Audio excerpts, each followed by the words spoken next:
Hello students, आज के lecture में इस प्रॉब्लम को हम सॉल्व करवाएंगे। इसका नोट मैं सेंड किया था, सैटरडे को ही सेंड कर दिया था। तो आज देखिए इस प्रॉब्लम को मैं सॉल्व करवा रहा हूं। तो स्टूडेंट, दो कॉम्प्लेक्स नंबर का मल्टीप्लिकेशन आप जानते हैं ना। मल्टीप्लिकेशन करके उस कॉम्प्लेक्स नंबर को ऑर्डर पेयर में व्यक्त कर लीजिए। तो स्टूडेंट आप ये समझिए कि दो कॉम्प्लेक्स नंबर का मल्टीप्लिकेशन कॉम्प्लेक्स नंबर होता है, और कॉम्प्लेक्स नंबर को ऑर्डर पेयर में कैसे लिखते हैं उसको पहले समझ लीजिए। ऑर्डर पेयर में जैसे मान लीजिए एक कॉम्प्लेक्स नंबर है a प्लस आई बी, इसको ऑर्डर पेयर में लिखेंगे। कैसे लिखेंगे? ऑर्डर पेयर का फर्स्ट स्लॉट कॉम्प्लेक्स नंबर का रियल पार्ट होता है। ये रियल पार्ट हो गया। फर्स्ट स्लॉट का मतलब क्या हुआ स्टूडेंट? क्षैतिज दूरी। क्या? क्षैतिज दूरी। ये क्षैतिज दूरी है। मतलब आपको एक्सिस पता है ना, एक्स एक्सिस, वाई एक्सिस और जी मतलब मूल बिंदु। तो मूल बिंदु से एक्स अक्ष पर जो दूरी चलेंगे वही क्षैतिज दूरी होता है। तो उसको हम ए से बोलते हैं। मूल बिंदु से एक्स अक्ष पर ए यूनिट का डिस्टेंस हम चलेंगे तो उसी को ए बोलते हैं, फर्स्ट स्लॉट बोलते हैं। और जब मूल बिंदु से हम बी यूनिट वाई अक्ष पर चलें तो क्या हो गया? वो सेकंड स्लॉट हो गया, उसी को हम बोलते हैं बी। ऐसे ऑर्डर पेयर में हम लिखते हैं। स्टूडेंट आप जानते हैं Z1 is equal to A plus I B, Z2 equal to C plus I D. इनका मल्टीप्लिकेशन हम करवाए थे स्टूडेंट, पता नहीं आपको याद है कि नहीं। कैसे करवाए थे? c plus I D. इसका मल्टीप्लिकेशन हम बकायदा अच्छे से समझाए थे। क्या मल्टीप्लिकेशन होगा स्टूडेंट? Z1 Z2 का मल्टीप्लाई किए थे, रिजल्ट क्या आया था? AC माइनस बी डी है ना student, plus I time of AD plus BC, यही आया था, है ना स्टूडेंट। आप इसको ऑर्डर पेयर में लिख लीजिए। जब लिखेंगे तो क्या आएगा? ये रियल पार्ट है तो ऑर्डर पेयर का ये क्या होगा? मूल बिंदु से x अक्ष पर चली गई दूरी होगा। तो मूल बिंदु से x अक्ष पर चली गई दूरी AC माइनस BD यूनिट है। तो लिख लीजिए AC माइनस BD कामा y अक्ष पर चली गई दूरी AD plus BC, AD plus BC, ये यूनिट है। ये ऑर्डर पेयर, इस कॉम्प्लेक्स नंबर का ये ऑर्डर पेयर है ना स्टूडेंट्स। Z1 Z2।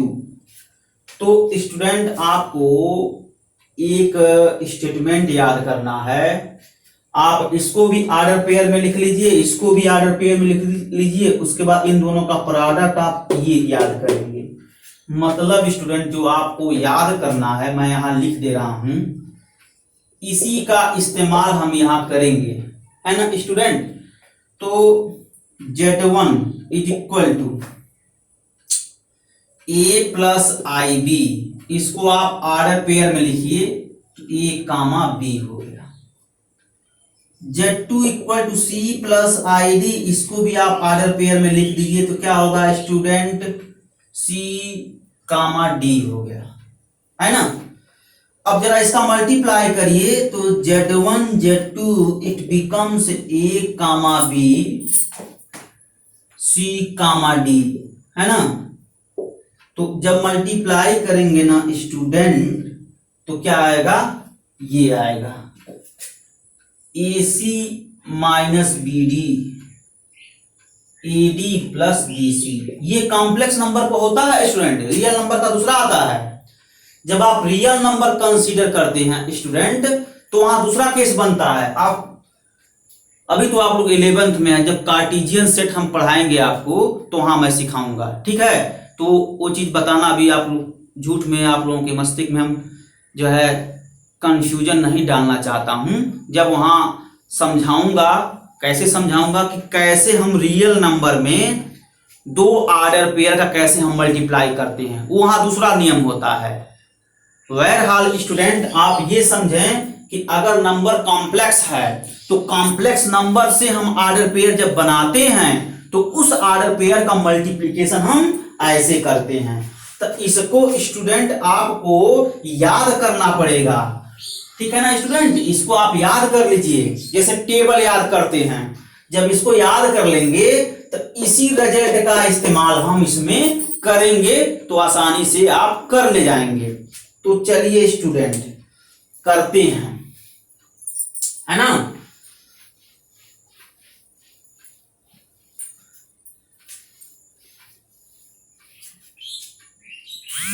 तो इसको कैसे लिखेंगे student? I square can be written as I into I, है ना।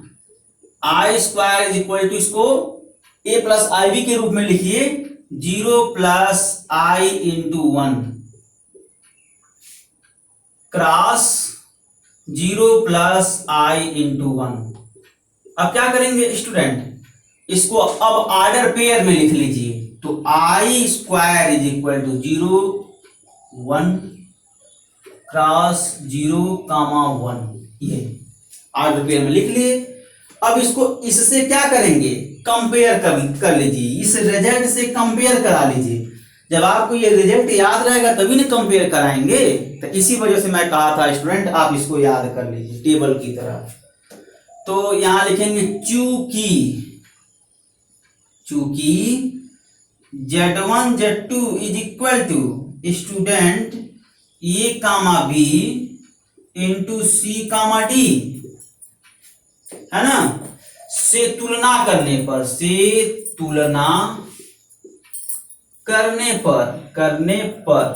तो तुलना करिए, क्या प्राप्त होगा आपका, ठीक है ना स्टूडेंट।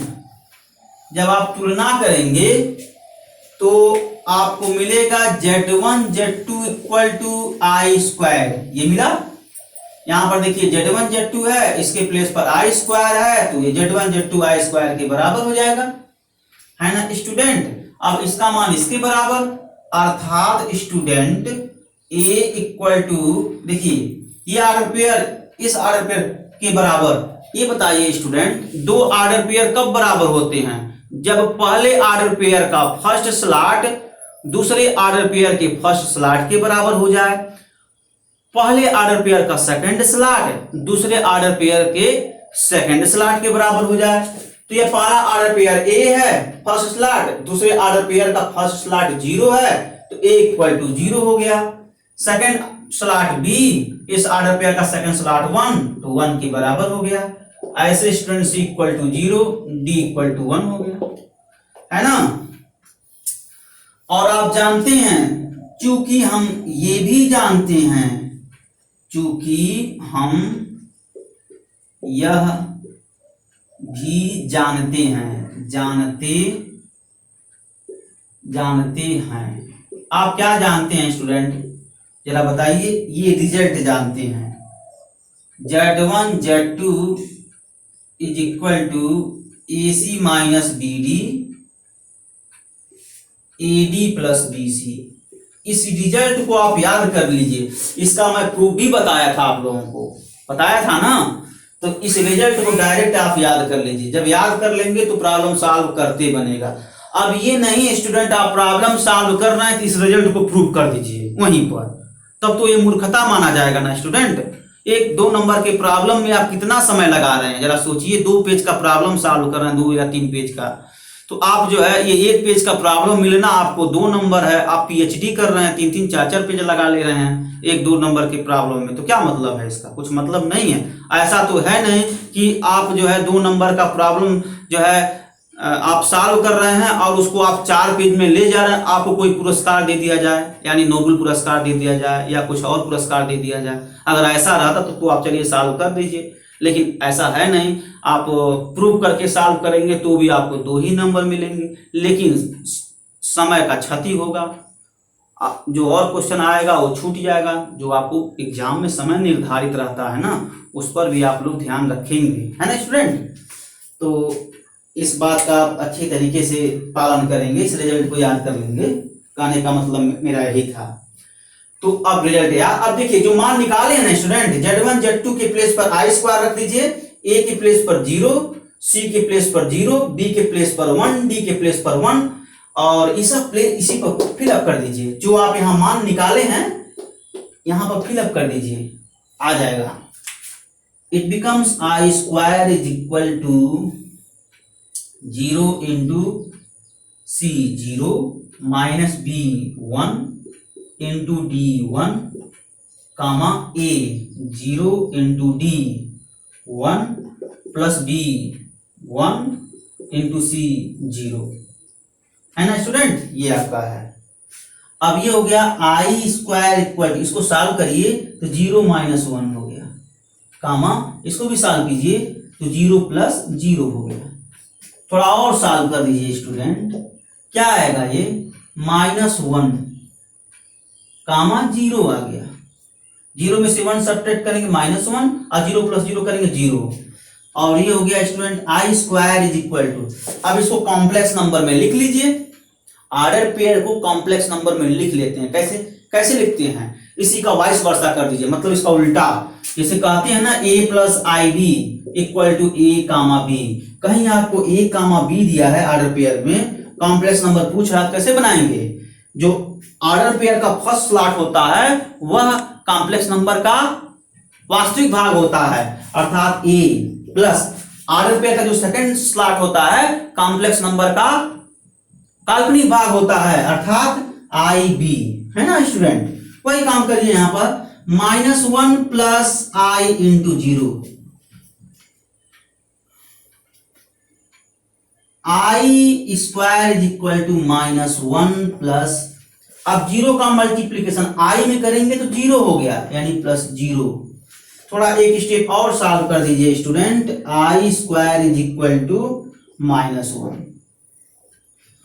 0 को -1 में ऐड करेंगे क्या आएगा, -1 आएगा, वही फाइनल लिख दिया हूं, देखिए प्रूफ दैट हो गया।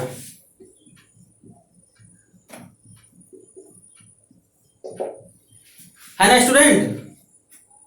तो क्या करेंगे, अब इसको आप लोग नोट कर लीजिए, ठीक है।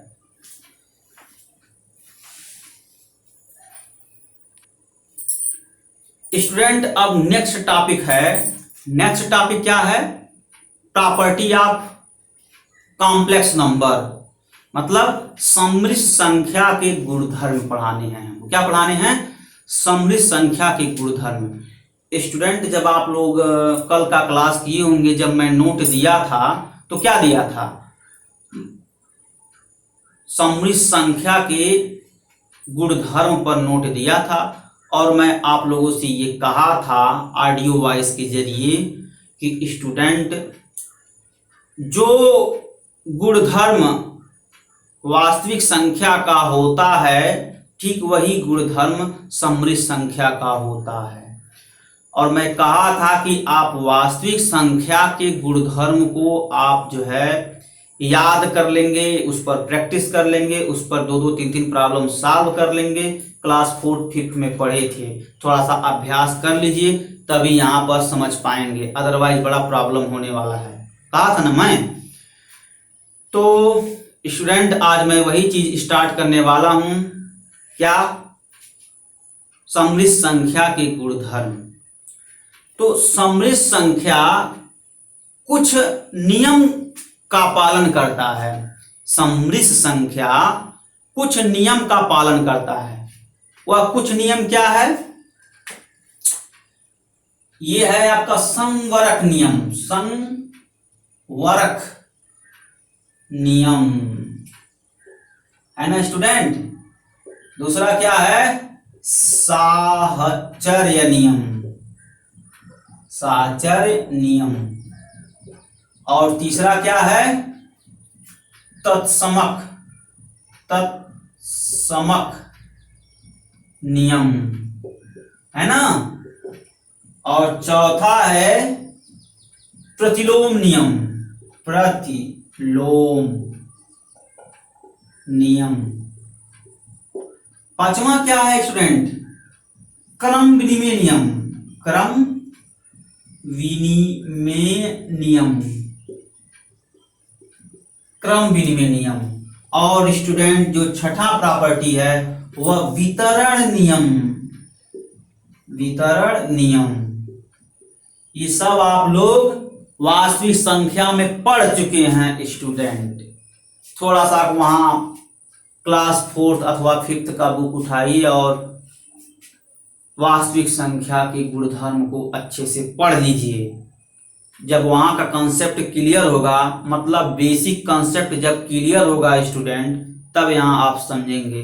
पता चला कि वहाँ कुछ मालूम नहीं है, आपको ABCD कुछ नहीं मालूम है वास्तविक संख्या के गुणधर्म पर, तब यहाँ हम पढ़ाते रह जाएंगे, कोई मतलब निकलने वाला नहीं है स्टूडेंट। इसीलिए मैं बार बार कहा था कि आप लोग वास्तविक संख्या के गुणधर्म को थोड़ा प्रैक्टिस कर लीजिए, जो आप क्लास 4th 5th में पढ़े हैं और यहाँ पर आप लोगों को पढ़ाया जा रहा है स्टूडेंट, है ना।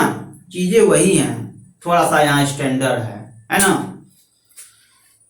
तो स्टूडेंट संगरक नियम पढ़ते होंगे कि आप कोई भी दो वास्तविक संख्या को जोड़ दीजिए, उसका जो रिजल्ट आएगा वास्तविक संख्या आएगा। तो इसी संगरक नियम पर अब क्या करेंगे, कॉम्प्लेक्स नंबर में दो कॉम्प्लेक्स नंबर लेंगे, मतलब दो समृद्ध संख्या लेंगे और उसको जोड़ेंगे तो समृद्ध संख्या आएगा। मैं पढ़ाया भी था, दो समृद्ध संख्या का जोड़ समृद्ध संख्या होता है। वो क्या है, वह जो है संगरक नियम है ना स्टूडेंट। अब क्या है, साचर नियम। साचर नियम में क्या करेंगे, आप तीन कॉम्प्लेक्स नंबर ले लीजिए। जैसे मैं ले रहा हूं तीन complex number, Z1 Z2 Z3, तीन कॉम्प्लेक्स नंबर लीजिए और Z1 Z2 Z3 को आप ऐड कर दीजिए। तो ऐड करिए तो क्या होगा, Z1 plus Z2 plus Z3 is equal to Z1 plus Z2 plus Z3, है ना स्टूडेंट। ये आपका कौन सा नियम है, ये साहचर्य नियम है। अब आप यहां से वेरीफाई कर सकते हैं, जरा वेरीफाई किया जाए student. Left hand side Z1 plus Z2 plus Z3। अब यहां कॉम्प्लेक्स नंबर लीजिए तो Z1 को क्या लेंगे, x प्लस आई वाई, यानी x1 प्लस आई वाई 1 ले लीजिए। तो जब लेंगे तो क्या होगा, x1 plus I Y 1 plus x2 plus I Y 2, है ना स्टूडेंट। ले लीजिए, जब लेंगे तो आपका ये होगा स्टूडेंट, तो सम कर दीजिए। अब यहां और है प्लस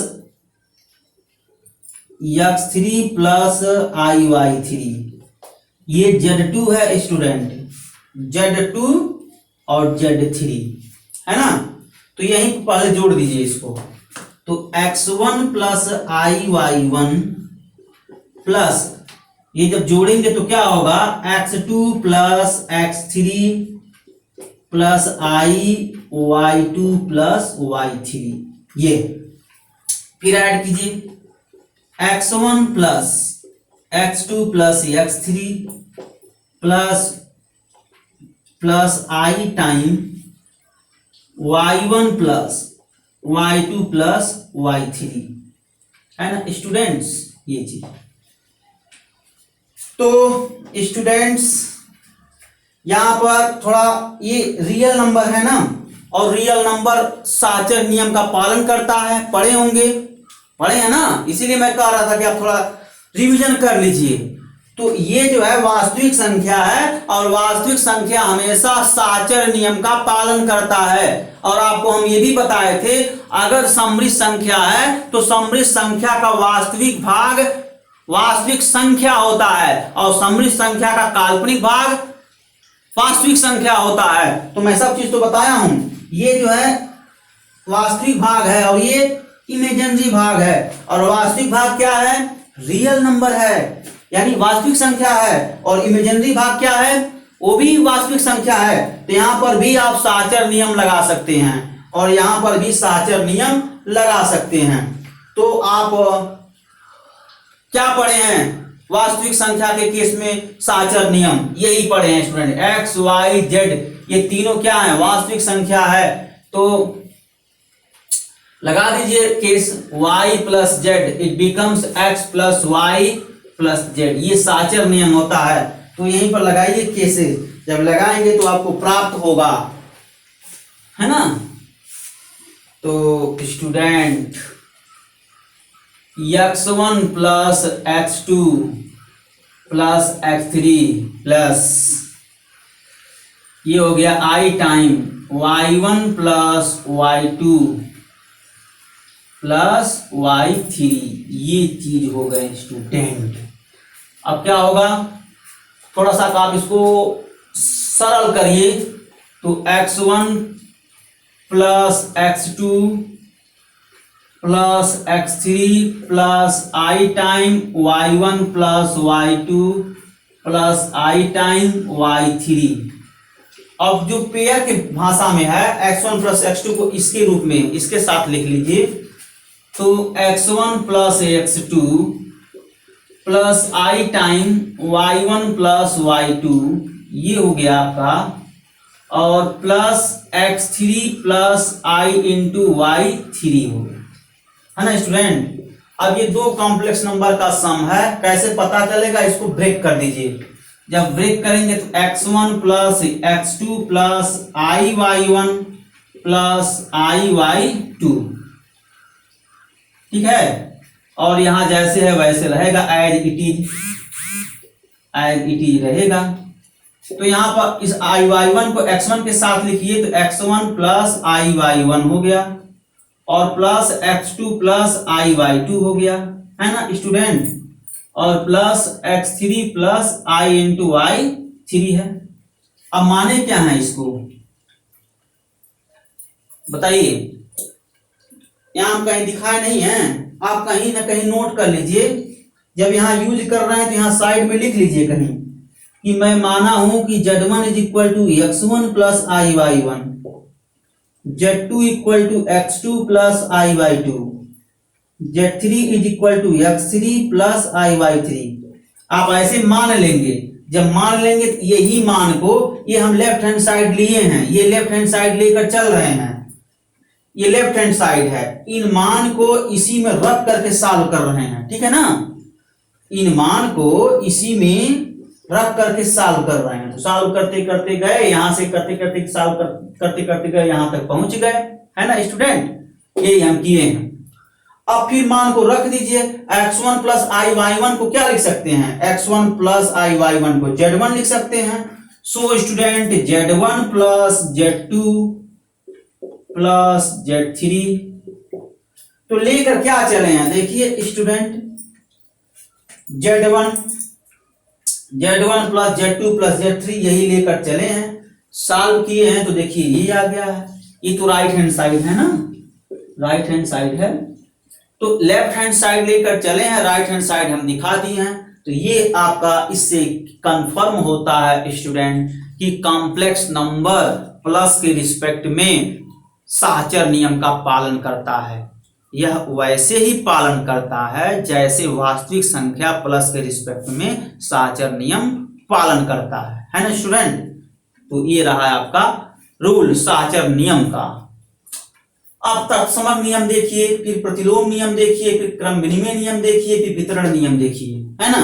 बारी बारी से चलिए देखा जाए स्टूडेंट, ये इसमें करते हैं, कुछ और नियम नहीं है।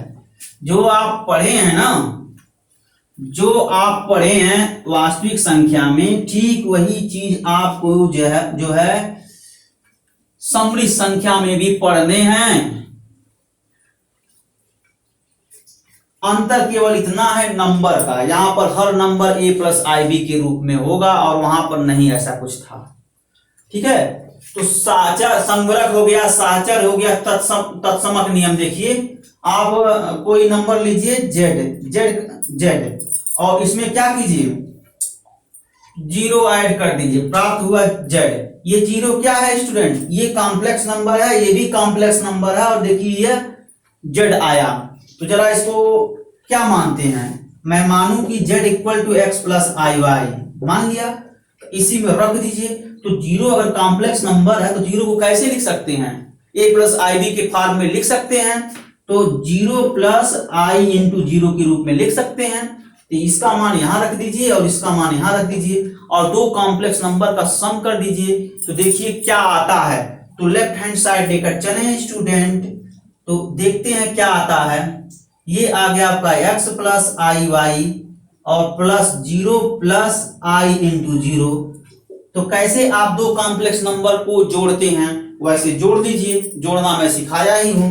रियल पार्ट को रियल पार्ट में जोड़ दीजिए, x plus 0 plus imaginary part को इमेजिनरी पार्ट में जोड़ दीजिए, i कॉमन ले लीजिए, y प्लस 0। सिंप्लीफाई करिए student, x plus I Y, है ना, और फाइनल रिजल्ट आपका z आ जाएगा, z। तो देखिए z आ गया। तो ये आपका है तत्समक नियम, है ना, तत्समक नियम हो गया। प्रतिलोम नियम दो तरह का होता है। अगर प्लस के रिस्पेक्ट में काम कर रहे हैं तो उसको योज्य प्रतिलोम बोलते हैं, और डॉट के रिस्पेक्ट में काम कर रहे हैं उसको गुणात्मक प्रतिलोम बोलते हैं। सब आपको बताया गया है स्टूडेंट, बस आप भूल गए हैं। क्लास 4th में खूब पढ़े थे, अब उसका यूज नहीं है ज्यादा, तो आप भूल गए। लेकिन इसीलिए मैं जो है आगे पढ़ाया नहीं था। कल नोट देख करके आप लोगों से कहा था कि थोड़ा सा पीछे का आप लोग रिवाइज कर लीजिए, ताकि मैं जो भी लेक्चर स्टार्ट करूं उसको आप लोग अच्छे से फॉलो करें। मुझे पूर्ण विश्वास है जो अच्छे स्टूडेंट हैं मेरे बताए गए मार्ग पर चले होंगे, और जो चले होंगे तो जो मैं लेक्चर आज दे रहा हूं वो जरूर फॉलो कर लेंगे, और जो नहीं चले होंगे मुझे पूर्ण विश्वास है वो लोग भी एडजस्ट कर लेंगे, है ना स्टूडेंट, ये बात है। तो प्रतिलोम नियम देख लीजिए। प्रतिलोम नियम, प्रतिलोम नियम में क्या होता है स्टूडेंट, प्रतिलोम नियम में क्या होता है, आप कोई नंबर लीजिए z, इसमें कोई नंबर ऐड कर दीजिए, यानी -z ऐड कर लें, और ये क्या हो जाएगा, आइडेंटिटी देगा। प्लस के रिस्पेक्ट में आइडेंटिटी 0 आया था, सो स्टूडेंट 0 आ गया। अब देखें तो आप यहां पर z का मान लिखिए x plus I Y. Student आप कोई कॉम्प्लेक्स नंबर कंसीडर करिए z, मैं z एक कॉम्प्लेक्स नंबर लिया और इसी पर मैं बहस कर रहा हूं, इसी कॉम्प्लेक्स नंबर पर, तो इसका मान प्रदान कर दीजिए x प्लस आई वाई। इसका मान हम दे दिए, x plus I why they दिए हैं। जरा इसमें माइनस से मल्टीप्लाई करिए स्टूडेंट, जब माइनस से मल्टीप्लाई करेंगे तो ये -z का मान मिल जाएगा कि नहीं मिल जाएगा, पहले ये बताइए। जब इसमें माइनस से मल्टीप्लाई कर देंगे तो -z आप प्राप्त कर लेंगे, तो -z यानी -z equal to -x minus I Y, और x minus I, -x minus I Y को हम a प्लस आई वी के रूप में जरा लिख दें, तो -z equal to -x plus I into -y। अब इसी -z का जो वैल्यू फाइंड आउट किए हैं स्टूडेंट, इसी में रख दीजिए। रखेंगे तो क्या आएगा, -x plus I into -y equal to ये आपका आएगा 0 प्लस आई इंटू 0। ये 0 क्या है स्टूडेंट, कॉम्प्लेक्स नंबर है, तो 0 प्लस आई इंटू 0 के रूप में लिख सकते हैं। तो अब लेफ्ट हैंड साइड लेकर चलिए, राइट हैंड साइड दिखा दीजिए। इसमें कोई बहुत बड़ी बात नहीं है स्टूडेंट, ये सब काम आप लोग कर लेंगे, लेकिन थोड़ा सा हमको याद दिलाना था कि ये स्टूडेंट, ये तो आप पढ़ चुके हैं क्लास 4th में, है ना, जब पढ़ चुके हैं तो इस्तेमाल कर दीजिए। कहां इस्तेमाल करेंगे, समरी संख्या पर इस्तेमाल कर दीजिए। केवल चोला बदल जाएगा, नंबर का चोला बदल जाएगा। वहां पर a प्लस आई बी की भाषा नहीं था स्टूडेंट, यहां पर a प्लस आई बी का भाषा था। बस केवल नंबर का चोला बदल करके अपना काम कर दीजिए तुरंत, और आप पा जाएंगे। क्या, सारे नियम को डिस्कस कर लेंगे। क्या नियम है, संवरक नियम है, संवरक नियम है, साचर नियम है, तत्समक नियम है ना स्टूडेंट, प्रतिलोम है, फिर आपका आता है वितरण है ना, वितरण है, फिर एक और नियम आता है स्टूडेंट, ठीक है, क्रम विनिमय नियम है। ये सभी नियम जो है आप जो है डिस्कस कर लेंगे, है ना, जो मैं यहां लिखा हूं, संवरक नियम, साचर नियम, तत्समक नियम, प्रतिलोम नियम, क्रम विनिमय नियम, वितरण नियम, सभी नियम आप लोग डिस्कस कर लेंगे। वही मैं यहां डिस्कस कर रहा हूं। तो स्टूडेंट आप देखें, x plus -x plus I time of y plus -y, ये हो जाएगा आपका x, क्या हो जाएगा, ये 0 टाइम i इंटू 0 टाइम, ये वैल्यू देखिए फाइंड आउट हो गया, ये है ना, ये तत्समक नियम फाइंड आउट हो गया। फिर कौन सा नियम है, प्रतिलोम, सॉरी स्टूडेंट, ये प्रतिलोम नियम फाइंड आउट हो गया। प्रतिलोम, ये प्रतिलोम नियम पर ही हम काम कर रहे हैं। तत्सम नियम तो इसके पहले हम बताए थे, ये प्रतिलोम नियम का है, ये प्रतिलोम नियम है। मतलब क्या है, ये दोनों एक दूसरे के इनवर्स होंगे, यानी x प्लस आई वाई और minus x plus I into minus Y, दोनों एक दूसरे के, है ना, दोनों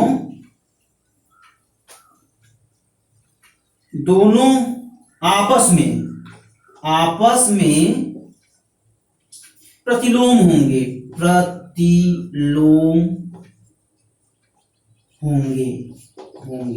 यहां एक शब्द जोड़ दीजिए, योज्य प्रतिलोम, है ना स्टूडेंट। दोनों आपस में योज्य प्रतिलोम होंगे, है ना। तो ये इसका योज्य प्रतिलोम होगा और ये इसका योज्य प्रतिलोम होगा।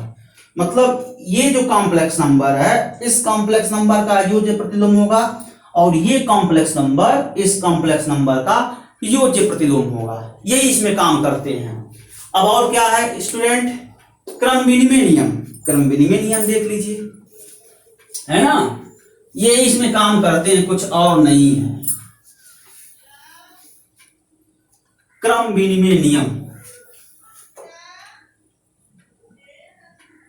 तो Z1 plus Z2 equal to Z2 plus Z1। Z1 Z2 क्या है, कोई कॉम्प्लेक्स नंबर है, तो कोई कॉम्प्लेक्स नंबर है, ये कंडीशन होल्ड करता है। ठीक है, आप इसको वेरीफाई कर सकते हैं, जैसे हम एसोसिएटिव लॉ वेरीफाई किए हैं ना स्टूडेंट, वैसे इसको वेरीफाई कर लेंगे। Z1 क्या एज्यूम करेंगे, Z1 क्या मानेंगे, x1 plus I Y one मान लीजिए, Z2 x2 plus I Y to मान लीजिए। तो लेफ्ट हैंड साइड लेकर चलिए, राइट हैंड साइड दिखा दीजिए। तो स्टूडेंट जब आप सम करेंगे ना, इसका जब सम करेंगे तो क्या आएगा, x1 plus x2 plus I into y1 plus y2 आएगा। तो इसके जो वास्तविक भाग है वहां पर क्रम विनिमय लगा दीजिए, क्रम विनिमय नियम लगा दीजिए, और जो काल्पनिक भाग है वहां पर भी क्रम विनिमय लगा दीजिए। क्रम विनिमय नियम लगा करके सिंप्लीफाई करिए, तब जाकर के ये आएगा। जैसे इसके पहले क्या था, वहां एसोसिएटिव लॉ लगाए थे, एसोसिएटिव लॉ का मतलब साहचर्य नियम लगाए थे, वास्तविक भाग में साहचर्य नियम लगाए थे, ठीक है ना, और काल्पनिक भाग में भी साहचर्य नियम लगाए थे, फिर सिंप्लीफाई किए थे तो राइट हैंड साइड आया था। ठीक है ना, वैसे यहां पर भी काम करेंगे। ठीक है, कर लेंगे ना। अब क्रम विनिमय नियम हो गया। वितरण नियम देखिए स्टूडेंट, वितरण नियम में रियल नंबर में क्या पढ़ते हैं, वितरण नियम में आप कोई 3 नंबर ले लीजिए, 3, 4, 5, इस पर आप वितरण नियम करिए तो क्या समझ रहे हैं वितरण नियम पर, यानी 3 into 4 plus 5 is equal to 4 plus 5 sorry student, इसको वितरण करिए ना, 3 इंटू 4 प्लस 3 इंटू 5 और 4 प्लस 5 इस पर वितरण कर दीजिए, क्या होगा 4 इंटू 3 प्लस 5 इंटू 3। ये सब क्लास 4 में पढ़े हैं। अब आप इसको प्रूव कर सकते हैं, लेफ्ट हैंड साइड लेकर सॉल्व कर दीजिए, राइट हैंड साइड लेकर सॉल्व कीजिए, दोनों इक्वल आएगा। एक मैं बता दे रहा हूं, एक आप कर ले जाएंगे।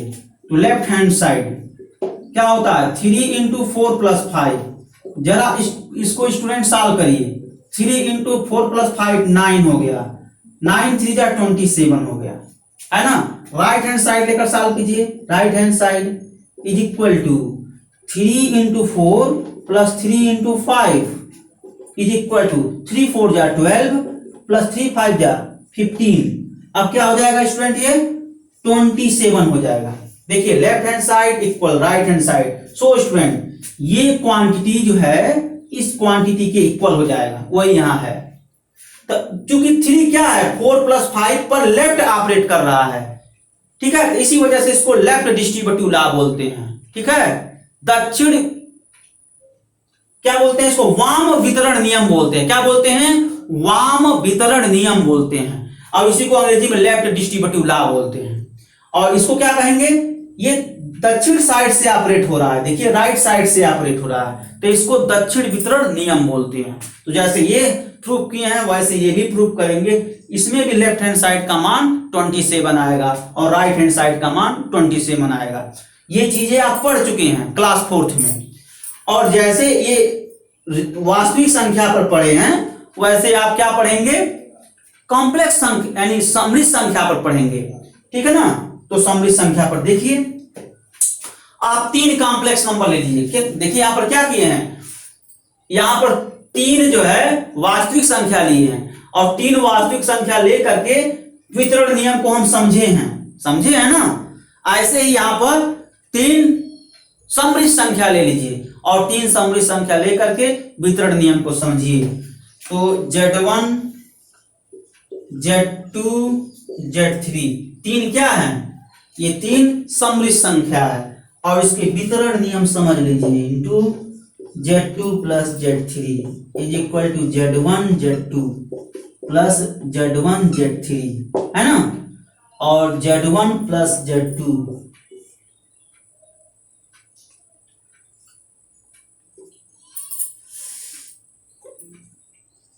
Into Z1 Z2 Z1 plus Z3 Z1 ये क्या है स्टूडेंट, ये जो है आपका ये वाम वितरण नियम है, वाम वितरण नियम, और ये दक्षिण वितरण नियम है। और ये Z1 Z2 Z3 क्या है, कॉम्प्लेक्स नंबर है, तो ये रिलेशन होल्ड करता है। इसको भी आप प्रूव कर सकते हैं। Z1 को क्या लेंगे, x1 प्लस iy1, Z2 को x2 प्लस iy2, Z3 को x3 प्लस iy3 लेंगे और पहले लेफ्ट हैंड साइड लेकर सॉल्व करेंगे, उसके पश्चात फिर राइट हैंड साइड लेकर सॉल्व करेंगे, दोनों साइड इक्वल आ जाएगा स्टूडेंट।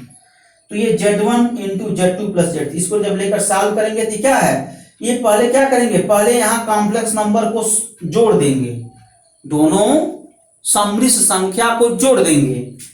उसके बाद जो है इस Z1 में क्या करेंगे, गुणा कर देंगे। तो 2 समृद्ध संख्या का गुणा हम सिखाए थे, तो जब करेंगे तो उसका रिजल्ट आएगा। इसमें क्या करेंगे, Z1 Z2 का गुणा कर देंगे, 2 कॉम्प्लेक्स नंबर का गुणा, पहला दूसरा कॉम्प्लेक्स नंबर है तो पहला कॉम्प्लेक्स नंबर गुणे दूसरा कॉम्प्लेक्स नंबर, इसका गुणा करके यहां लिखेंगे, फिर पहला तीसरा का गुणा करके यहां लिखेंगे, उसको उसके बाद सम करेंगे, जोड़ेंगे, तो जो जोड़ेंगे ये इसके बराबर आएगा। ये काम आपके लिए हम सौंप रहे हैं, थोड़ा कैलकुलेशन है स्टूडेंट, मेरे पास समय नहीं है और जो है बेल समाप्त हो गया, ठीक है ना। तो ये काम आप लोग स्वयं करेंगे, इजी है, कर सकते हैं। तो स्टूडेंट बस यहीं तक। जो अगला लेक्चर होगा स्टूडेंट वह property of complex number with respect to dot, मतलब समृद्ध संख्या का गुणधर्म गुणा संक्रिया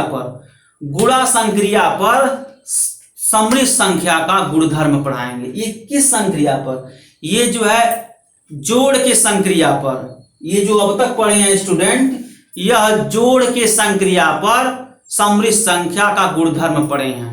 क्या पढ़े हैं, जोड़ के संक्रिया पर समृद्ध संख्या का गुणधर्म पढ़े हैं। अब जो अगला लेक्चर होगा स्टूडेंट वह गुणा के संक्रिया पर समृद्ध संख्या का गुणधर्म पढ़ाया जाएगा, ठीक है ना। ये चीज है, तो यहीं रोकते हैं स्टूडेंट। Okay, thanks.